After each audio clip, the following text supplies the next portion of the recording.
Hello, brilliant beauties. I'm here to High Performance Holiday with you. I'm so grateful that you're in my life, truly from the bottom of my heart. I never thought I would have the opportunity to do this. And so in the spirit of glowing up and playing on that hashtag that's out there, I want to share with you how High Performers Holiday, as we approach the holiday weekend, I want to invite you to think about living and leading a Romans 12:2 lifestyle. Romans 12:2 teaches us not to conform to the patterns of this world, but instead to be transformed by the renewing of our minds. And so I want to invite you to think a little bit differently. Here you see the normal distribution curve, because you know I'm a math geek. So I like to see the norm. And then I tell myself, if everybody else is doing it, you probably shouldn't be. If we look at the norm in America, the norm is that we're obese, we're depressed and filled with anxiety. Our finances are in disarray. And I don't know about you, but that doesn't sound like something I want to aspire to. So I want to explain a little bit of high performance habits for you as we welcome the weekend and invite you to think about uncommon behaviors. So what are the things that no one else is doing over the holiday weekend? And that is what leads to extraordinary results. What you see here is a stock flow diagram. It's a systems thinking and dynamic modeling tool that I learned at MIT. And I like to use it in uncommon ways. Shocker, little miss out of the box over here. And I want you to think about the quality of your life is that stock. And you can think of it like a bathtub. Think about the level of quality that your life has. And that's fluctuating throughout any season of our lives. And the inputs that determine that level and the outputs that flow from that. So let's look at those common inputs, right? If we look at the normal distribution curve, I was recently grocery shopping for the holiday weekend, and I saw so many people, the common things, all the things that are placed out front and on sale are toxic foods and toxic beverages. And that's what we're conditioned to believe that this holiday is about, because we've built lives that we need a vacation from.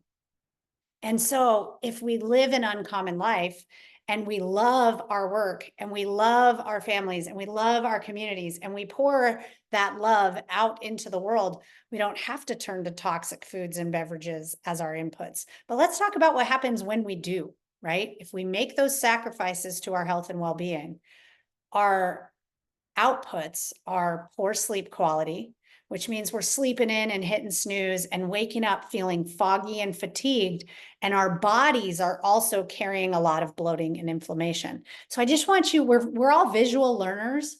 And that's why I put together these visual archetypes to get you thinking about, as you embrace this weekend and as you walk in and make choices with your behavior, what inputs are you choosing and what outputs are you expecting? Sometimes I see people choosing these inputs, common inputs, and expecting a very high quality way of life. And then they're shocked when they're like, wow, I'm crushing it in my career, but my family's kind of falling apart. My relationships are kind of falling apart. My health is deteriorating and suffering, right? A lot of us have been there. So extend grace.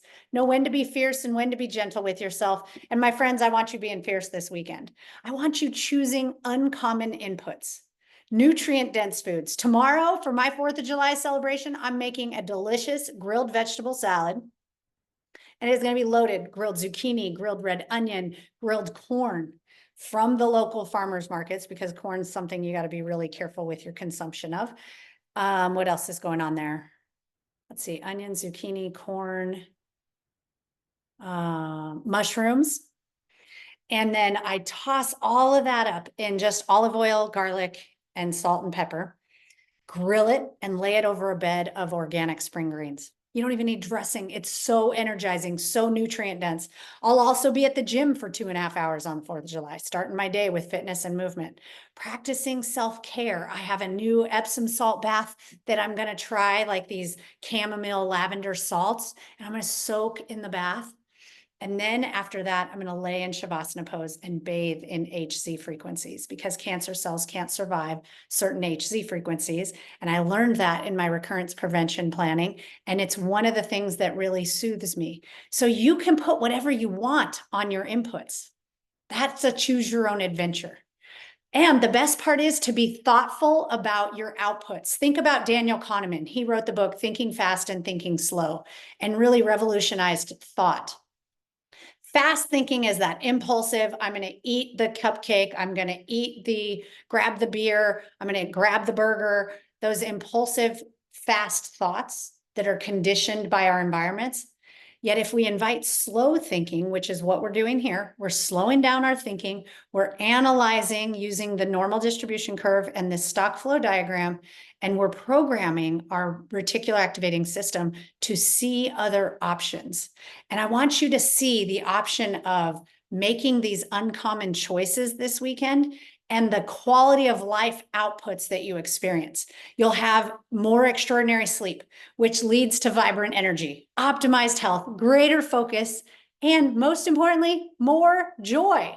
So as we embark on this weekend, I want you to journal about what inputs determine a high quality life for you and what are the outcomes of those things. And let's go into this weekend with great intention, my friends. I'm sending you so much love, so much light, and look forward to seeing you next week.